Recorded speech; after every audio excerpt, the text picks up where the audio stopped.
जय हिंद दोस्तों, कैसे हैं आप सभी। उम्मीद करते हैं बहुत अच्छे होंगे और एग्जाम्स की तैयारी में लगे हुए हैं। हम लोग इसमें पढ़ रहे हैं कॉस्ट अकाउंटिंग, जहां हमारा चैप्टर चल रहा है यूनिट कॉस्टिंग और सिंगल आउटपुट। और इसमें हम लोग इस समय कर रहे हैं प्रैक्टिकल प्रॉब्लम्स। जो भी प्रैक्टिकल प्रॉब्लम हम आपको करवा रहे हैं वो आपके एग्जामिनेशन के पॉइंट ऑफ व्यू से मोस्ट इम्पॉर्टेंट है। मैंने आपको कहा था कि हम लोग 12 प्रैक्टिकल प्रॉब्लम करेंगे यूनिट कॉस्टिंग और सिंगल आउटपुट से, और उसके बाद में फिर इस चैप्टर से रिलेटेड आपकी कोई भी प्रॉब्लम रह नहीं जाएगी। और ये चैप्टर कितना महत्वपूर्ण है ये भी हमने आपको बताया है। अगर आपका सिंगल आउटपुट और यूनिट कॉस्टिंग नहीं हो पाता तो फिर टेंडर प्राइस नहीं हो पाएगा और रिकॉन्सिलेशन स्टेटमेंट जो बनाया जाएगा वो नहीं हो पाएगा। तो 3 चैप्टर था, या फिर अलग से अगर कहें तो 2 चैप्टर बेस करते हैं यूनिट कॉस्टिंग के ऊपर। और इसमें सबसे ज़्यादा महत्वपूर्ण है एलोकेशन ऑफ ओवरहेड्स। पिछला वीडियो हमने जो दिया था उसके अंदर हमने बताया था कि जब स्पष्ट निर्देश नहीं दिए गए होंगे, जब कोई क्लियर इंफॉर्मेशन नहीं दी गई होगी, तो किस तरीके से, किस आधार पर ओवरहेड्स का एलोकेशन किया जाएगा। जहां हमने बताया था कि फैक्ट्री ओवरहेड्स को डायरेक्ट वेज के रेशियो में, ऑफिस ओवरहेड्स को फैक्ट्री कॉस्ट के रेशियो में, और सेलिंग एंड डिस्ट्रीब्यूशन को सेल्स के रेशियो में डिवाइड किया जाता है। आज फिर से हम लोग एक क्वेश्चन एलोकेशन ऑफ ओवरहेड्स का ही करने वाले हैं। हम लोग ओवरऑल 4 प्रैक्टिकल प्रॉब्लम करेंगे एलोकेशन ऑफ ओवरहेड्स के आधार पर, क्योंकि एग्जामिनेशन में सबसे ज्यादा क्वेश्चंस इन्हीं के आधार पर पूछे जाते हैं। तो आज जो हम लोग क्वेश्चन करने वाले हैं वो भी एलोकेशन ऑफ ओवरहेड्स का है, और उसके अंदर पहली बार हम लोग करने जा रहे हैं वैल्यूएशन ऑफ क्लोजिंग स्टॉक। ये एक नया पॉइंट आएगा, बहुत ही अच्छा क्वेश्चन होगा। कॉस्ट शीट करेंगे हम लोग पहली बार, इससे पहले हम लोग स्टेटमेंट ऑफ कॉस्ट करते चले आए हैं। तो आज वाला क्वेश्चन बहुत ही बेहतरीन होने वाला है, क्योंकि इसके अंदर हम कॉस्ट शीट जानेंगे और साथ ही साथ हम वैल्यूएशन ऑफ क्लोजिंग स्टॉक भी करेंगे। तो मोस्ट इंपॉर्टेंट क्वेश्चन है, बने रहिए लगातार अगले 20 मिनट लगभग हमारे साथ, अगर क्वेश्चन को आप अच्छी तरीके से समझना चाहते हैं।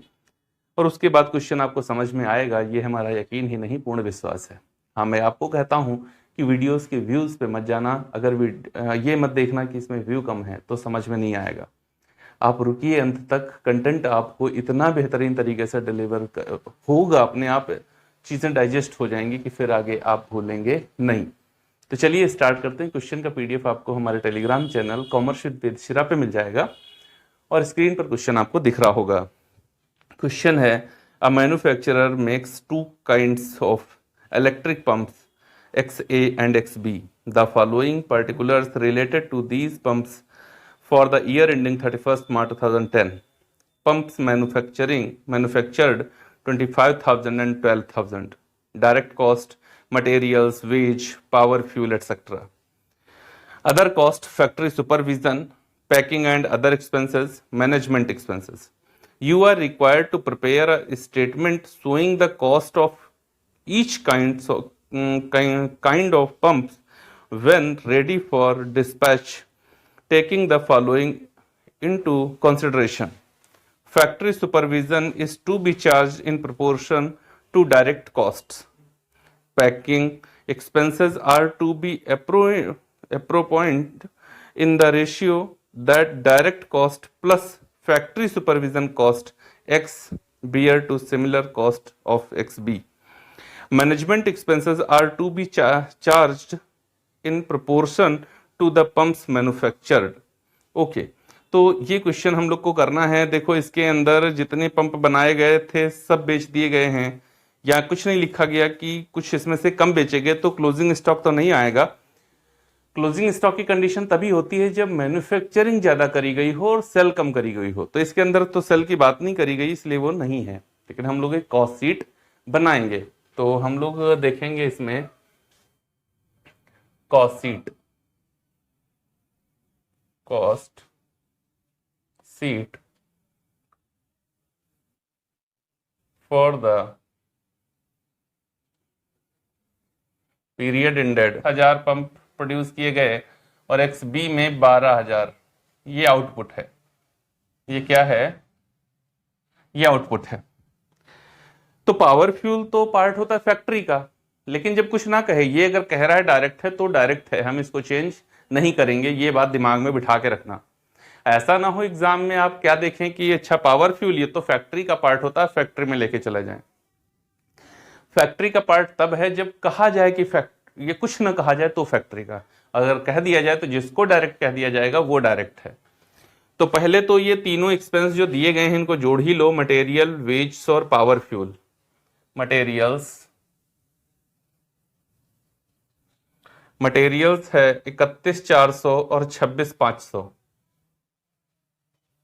31,400 और 26,500। वेज है 94,000 और 57,000। 94,000 और 57,000, 57। पावर फ्यूल है, पावर फ्यूल एक्सेट्रा जो है 21,000 और 14,100। 21,000 और 14,100, इसका टोटल कर लेंगे। टोटल कर क्या लेंगे, दिया हुआ है 1,46,400 और 97,600। ओके, देखो जब कॉस्ट शीट बना रहे होते तो क्या करना होता है, हर एक एक्सपेंस मुझे चाहिए कि उसकी अलग अलग कॉस्ट कितनी है, तो सबको उनके उत्पादन से डिवाइड करेंगे तो ये 5.856, ठीक। और ये 97,600 डिवाइडेड बाई 12,000, ये आएगा 8.1333। 8.133। आप अलग अलग भी डिवाइड अगर करना चाहेंगे सबको तो 31,400 डिवाइडेड बाई 25,000, 1.256, 1.256।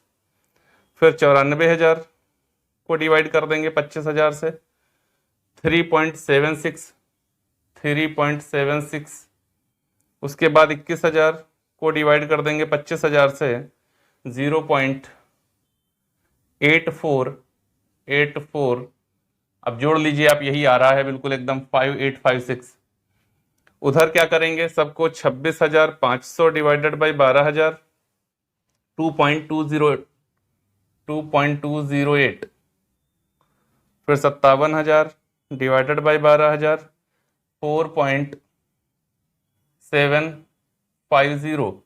और 14,100 डिवाइडेड बाई 12,000, 1.175। 1.175। अब जोड़ लीजिए आप, यही आ रहा है एकदम। इस तरीके से कॉस्ट शीट तैयार करी जाती है। ये कॉस्ट हमारी हो गई, इसको क्या नाम देंगे, ये प्राइम कॉस्ट हो गई। कौन सी कॉस्ट हो गई, प्राइम कॉस्ट हो गई। अब क्या चाहिए, फैक्ट्री के खर्च चाहिए। तो फैक्ट्री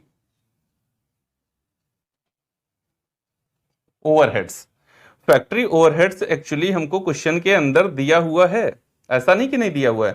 फैक्ट्री सुपरविजन का खर्च 36,000 रुपए, 36,000 दिया हुआ है, और इसको एलोकेट करने के लिए कह रहा है factory supervision is to be charge in proportion to direct cost. Direct cost, इसको जिसको हम प्राइम कॉस्ट कहते हैं, इसी को डायरेक्ट कॉस्ट भी कहा जाता है। तो on prime cost ratio, prime cost ratio, इसको प्राइम कॉस्ट रेशियो में विभाजित करना है। तो चलो वर्किंग नोट करते हैं, और ये वर्किंग नोट आप फेयर करेंगे।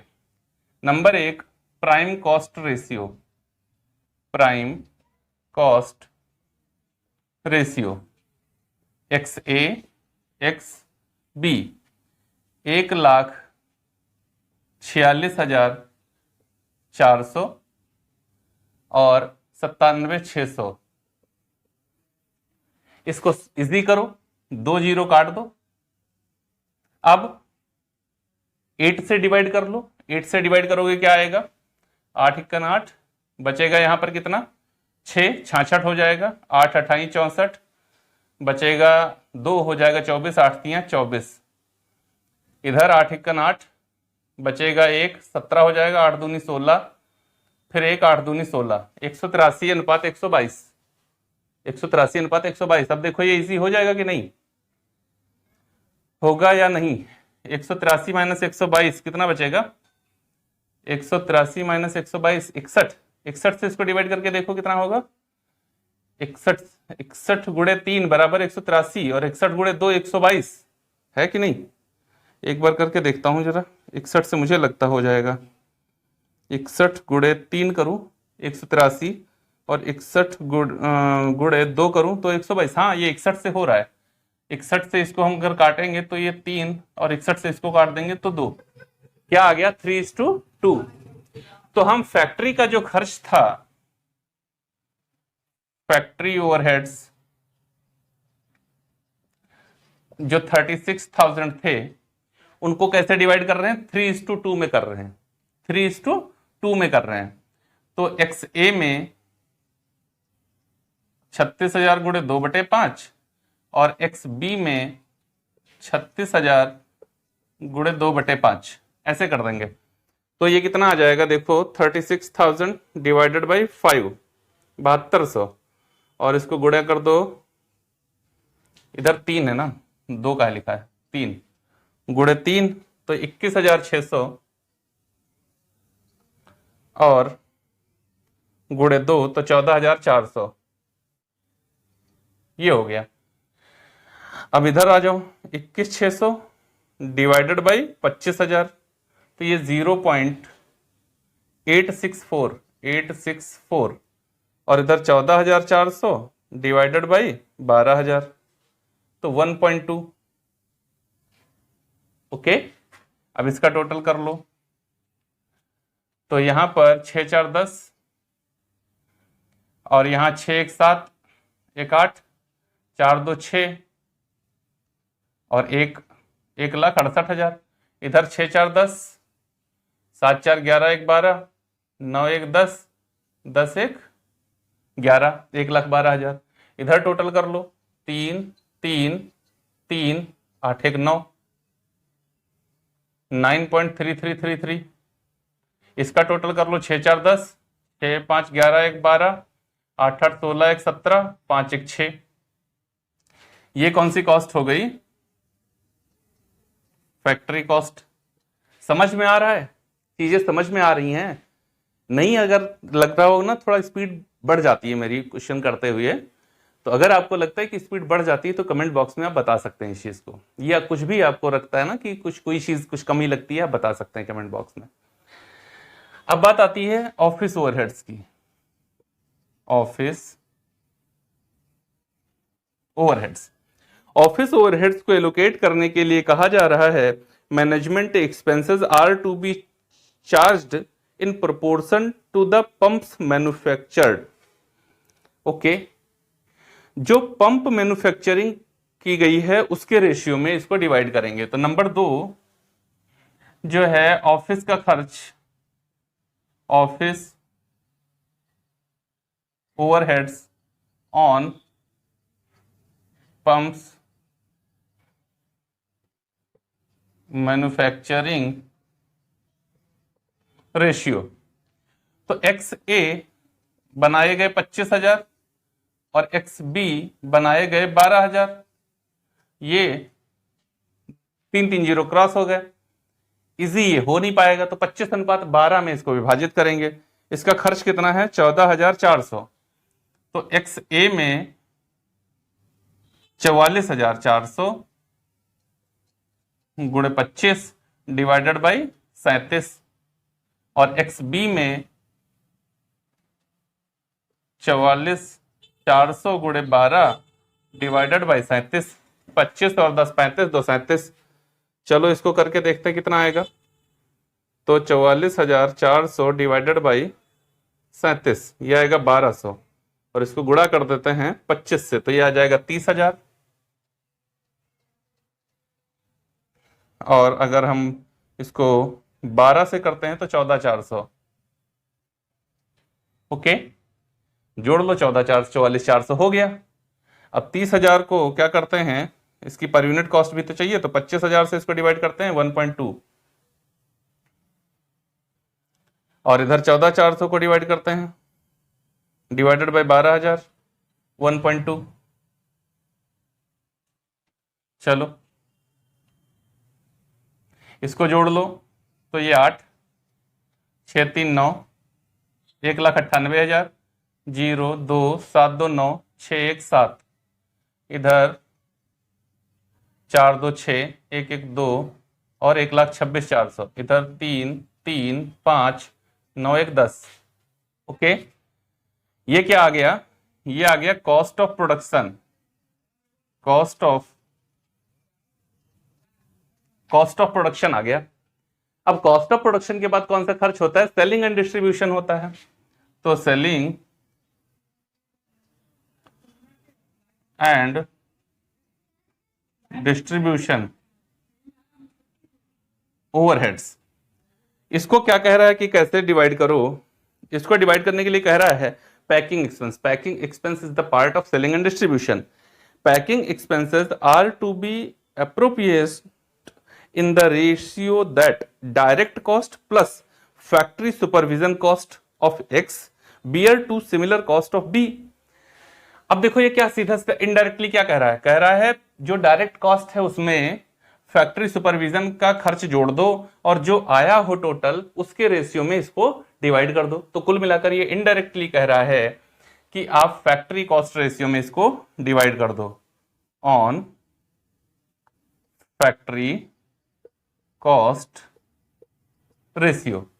अब नंबर 3 पर हम लोग फैक्ट्री कॉस्ट रेशियो समझेंगे। फैक्ट्री कॉस्ट रेशियो XA और XB। XA में फैक्ट्री कॉस्ट है 1,68,000 और XB में है 1,12,000। ये देखो फैक्ट्री कॉस्ट यहां 1,68,000 1,12,000, 3 3 0 क्रॉस कर दो। देखो कितने से? 8 से ही जाएगा। 8 दूनी 16, ठीक है ना, और 8 एकन 8। ओके, और ये 8 एकन 8, 8 छक्कू 32। अब 7 से चला जाएगा तो 7 तियां 21 और 7 दूनी 14, 3:2। 3:2 और पैकिंग एक्सपेंस कितना दिया है? 4,000 रुपए। तो पैकिंग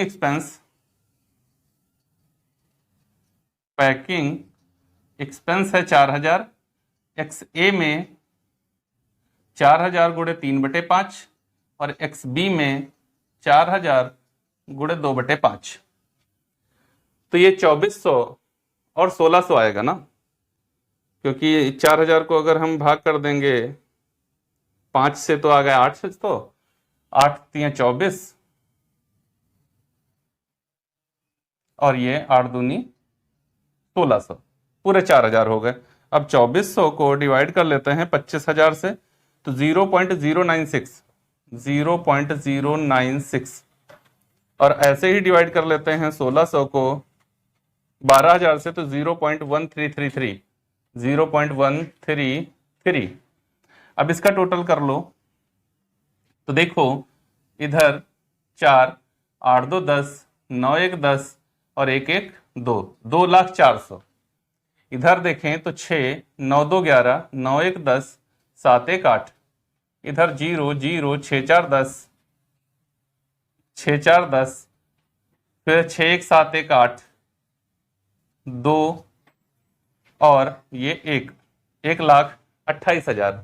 इसका टोटल कर लें तो 3 3 6, 3 3 6, 5 1 6 और ये 10। ओके, ये कौन सी कॉस्ट हो गई? ये हो गई हमारी टोटल कॉस्ट, क्योंकि इसके बाद और कुछ नहीं दिया गया है। अब इसके अंदर देखो क्या हमको सेलिंग प्राइस वगैरह कुछ दिया है? तो क्वेश्चन के अंदर सेलिंग प्राइस वगैरह कुछ नहीं दिया गया है। जब सेलिंग प्राइस नहीं है तो प्रॉफिट नहीं निकाल सकते, या तो फिर प्रॉफिट का परसेंटेज दिया होता तो कैलकुलेट कर लेते। कुछ भी नहीं दिया है, हमारा क्वेश्चन यहीं पर कंप्लीट हो गया। हमसे केवल उसने टोटल कॉस्ट पूछी थी, तो हमने टोटल कॉस्ट उसको बता दी है कि अगर आप 25,000 पंप बनाते हैं तो ये आपकी टोटल कॉस्ट आएगी, और अगर आप 12,000 पंप बनाते हैं तो ये टोटल कॉस्ट आएगी, इस तरीके से। तो यहाँ कुल मिलाकर एलोकेशन ऑफ ओवरहेड्स ही था। यहाँ प्राइम कॉस्ट, यहाँ पर फैक्ट्री सुपरविजन डिवाइड किया, यहाँ ऑफिस ओवरहेड्स और यहाँ पर सेलिंग एंड डिस्ट्रीब्यूशन ओवरहेड्स। और उम्मीद है आपको बहुत ही सरलता पूर्वक ये सारी चीजें समझ में आ गई होंगी। लास्ट में बस इतना ही कि अगर वीडियो अच्छा लगे तो like, comment, share and subscribe करने की जिम्मेदारी आपकी है। और मुझे यकीन नहीं, पूर्ण विश्वास है कि आप अपनी जिम्मेदारियों का निर्वहन पूर्ण रूप से करेंगे। मिलेंगे अगले वीडियो में एक और बेहतरीन प्रैक्टिकल प्रॉब्लम के साथ। तब तक के लिए जय हिंद दोस्तों।